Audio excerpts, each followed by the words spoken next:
Hello students, once again we are here to welcome you in our third lecture of phonetics. In our earlier lectures, we have discussed importance of phonetics, phonetic symbols. Today we will discuss phonemes. आज हम जो discuss करने वाले हैं वो हम discuss करने वाले हैं फनीम्स के बारे में. फनीम्स क्या होते हैं? What is the importance of the phonemes? Phonemes की क्या इम्पोर्टेंस है? Phoneme Phonemes are the basic speech contrastive unit that can bring about change in the meaning of a word. Speech contrastive सबसे छोटी speech contrastive unit जो word के meaning में change लेकर आती है उसे हम phoneme कहते हैं. और you can say that the smallest speech segment is called phoneme. सबसे छोटी speech segment को आप phoneme कह सकते हो. Phonemes are the building blocks of any language. Phoneme जो है किसी भी लैंग्वेज के बिल्डिंग ब्लॉक्स होते हैं. If you want to learn any specific language it's necessary for you to learn the phonemes of that language. अगर आप किसी भी लैंग्वेज को सीखना चाहते हो तो उसमें सबसे पहले क्या है, आपको उस लैंग्वेज के फनीम्स को सीखना पड़ेगा. Let's take an example. अब हम एग्जाम्पल्स को डिस्कस करते हैं. For example, there is a word kill, bill, fill, tell, pill. There are 5 examples in front of you. आप लोगों के सामने 5 examples हैं जो हमने लिए. In kill, bill, fill, tell, pill.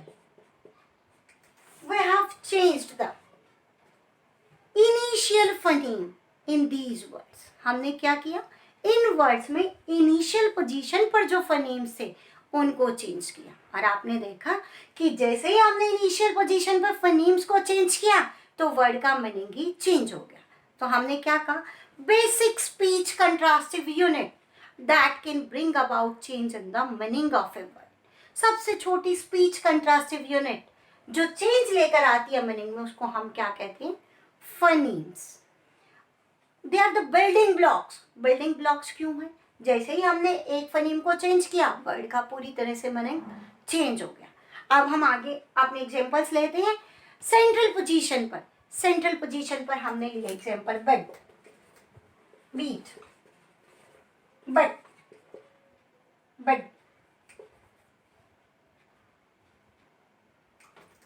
Bat, bat, bat. We took 4 examples. 4 examples लिए हमने क्या किया, अब सेंट्रल पोजीशन पर जो वॉवल्स हैं हमारे हमने उनमें चेंज किया है.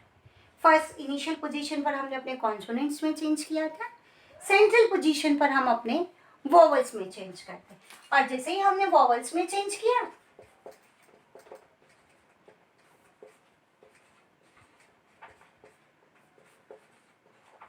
फिर से हमारे वर्ड्स का मीनिंग चेंज हो गया.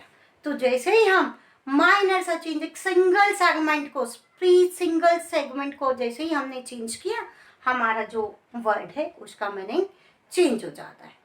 Now to the example of the final positions. Ben, bet, bell,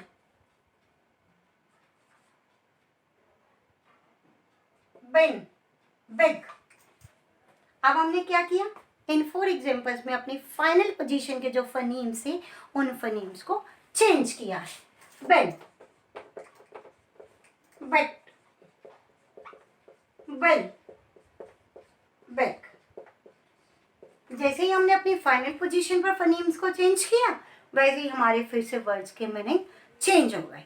तो आप लोगों ने देखा कि हमने इन एग्जांपल से क्लियर किया है किस तरह से सिंगल फनीम को चेंज करते ही हमारे वर्ड्स के मीनिंग चेंज हो जाते हैं. That's why phonemes are known as the building blocks of any language. इसीलिए हमने कहा कि फनीम्स जो हैं वो building blocks of any language हैं. They are the language specific. हर लैंग्वेज का अपना स्पेसिफिक सेट ऑफ फनीम्स होते हैं. Phonemes are the speech contrastive unit that can bring about change in the meaning of the word. सबसे smallest speech contrastive unit जो word के meaning में change लेकर आती है उसे हम क्या कहते हैं, phoneme. RP of England is 44 phonemes. RP of जो England received pronunciation of England, उसमें हमारे पास कितने फनीम्स आते हैं, 44 फनीम्स आते हैं। In that 44 phonemes, there are 24 consonants and 20 vowels. 24 consonants आते हैं और 20 vowels आते हैं। उम्मीद करते हैं कि आपको phonimes की जो definition है वो समझ आ गई होगी। In our next lecture, we will discuss definition of consonants. Thank you. Have a nice day.